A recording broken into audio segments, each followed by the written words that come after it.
Crime ban India से उर्मिला राय। हमारे पास ये मामला 10-15 दिन पहले आया था और ये जो परिवार है ये बंजारा समाज से है, एमपी ग्वालियर जिले से, गांव से है और मजदूरी करके जयपुर में अपना पेट भरते हैं, मजदूरी करके अपना लालन पोषण करते हैं। ये माता पिता है, ये इनकी बच्ची है। बच्ची की उम्र 14 साल है। 14 साल की उम्र में कुछ युवकों ने इसको बहलाया, फुसलाया, इसके साथ गलत काम किया और एक दिन बाद यहाँ तक पहुंची कि उन्होंने इसको बहला फुसला के और इसको भगाकर ले गए। इन लोगों ने गुमशुदगी की रिपोर्ट दर्ज कराई। गुमशुदगी की रिपोर्ट दर्ज कराई 2.5-3 महीने हो गए थे, सुनवाई नहीं हो रही थी। क्राइम बैन इंडिया का नाम इन्होंने कहीं से सुना, ये हमारे पास आए। बेटा क्या हुआ था आपके साथ? ऐसे में मेरा जीजा था, उसने रिश्ता करवा दिया था। फिर मैं उसके कमरे पे गई थी, जाती थी पानी भरने के लिए। फिर उसने क्या किया, उसने लड़के को अंदर कर दिया। फिर मैं पानी भरने गई थी, फिर मुझको अंदर भेज दिया। फिर मेरे साथ उल्टा सीधा काम हो गया। मंसाराम जयपुर ले गए। जयपुर ले गए थे? फिर क्या हुआ? जयपुर में शादी जयमाला डाल के फिर मुझे बूंदी ले गए। बूंदी ले गए? बूंदी रखा 3 महीने। फिर मैं डिलीवरी हो गई। फिर मैं डिलीवरी के बाद 10 दिन बूंदी रही थी।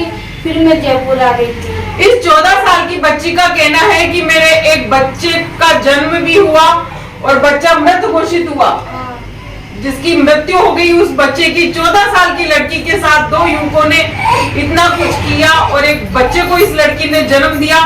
ऐसी घटनाएं बहुत ही शर्मनाक है। क्राइम बैन इंडिया आए दिन ऐसे खुलासे करती है। अभी कुछ दिन पहले भी 2 नाबालिग लड़कियों के साथ, 16-17 साल की लड़कियों के साथ जो गलत काम हुआ था, जबरन विवाह हुआ था, हमने उस केस को भी सॉल्व किया था। और आज फिर एक ऐसा मामला है जिसमें मात्र 14 साल की लड़की के साथ इस तरीके की दर्दनाक घटना हुई है। माता जी आप बताओ। पुराना काम कर रहे थे, वो आके मनसाराम बोला सास वो हमारे टाका से पानी। ये सही है। आपके यहाँ के बारे में किसने बताया? इसके बारे में एक ठेकेदार के पास काम कर रहे थे, वो ठेकेदार के पास वो जीडीए वाले वहाँ पर मिल गए, उनसे संपर्क किया, वो हमें तुरंत ऑफिस में भेजा।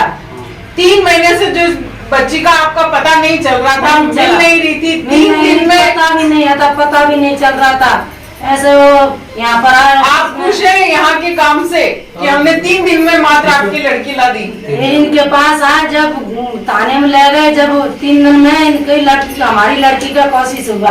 बच्ची के लिए ये कह रही हूँ मैं, तो ये बच्ची के साथ में दुर्घटना हुई है और ऐसा ये करे हैं वो लोग को सजा होनी चाहिए, फांसी होना चाहिए। ये बच्ची नादान है।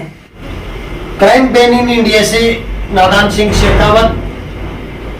ये आज के समय में हमारे पास ऐसी घटनाएं आती रहती है आए दिन, लेकिन जिस तरीके से बेखौफ दुनिया अपने कानून को हाथ में लेती है, जो जितने भी बदमाश लोग हैं, समाज के कंटेक्ट लोग हैं, वो कानून और प्रशासन को कुछ भी नहीं समझ रहे और आए दिन नई नई घटनाओं का अंजाम देते हैं। हम सुनते हैं, हमारे पास लोग पीड़ित आते हैं। ये जो परिवार है एमपी का ग्वालियर का रहने वाला परिवार है।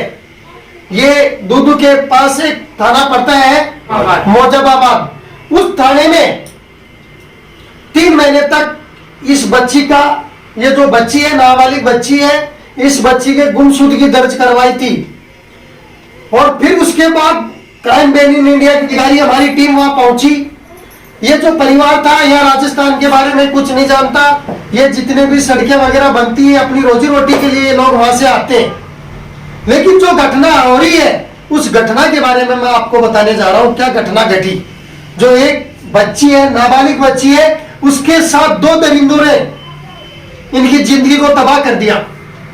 उन दरिंदों को फांसी की सजा होनी चाहिए। आए दिन क्राइम बैन इन इंडिया ऐसे खुलासे करती है, लेकिन दरिंदों को कोई ऐसी सजा नहीं मिली कानून की उनको फांसी की सजा हो। इस बच्ची का भविष्य खराब कर चुके। इस बच्ची के साथ 2 साल से रेगुलर शोषण कर रहे हैं, वो भी एक इंसान नहीं 2 इंसान।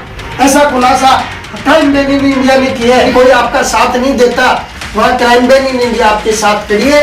उसी के साथ क्राइम बैन इन इंडिया से नादान Singh Shekhawat. Crime ban India की पूरी कोशिश रहेगी कि इस नाबालिग लड़की को भी न्याय मिले और जो इसकी जिंदगी बर्बाद हुई है ये आगे अपना जीवन वापस अच्छे से यापन करे, अच्छे से बिताए और इसका भविष्य सुरक्षित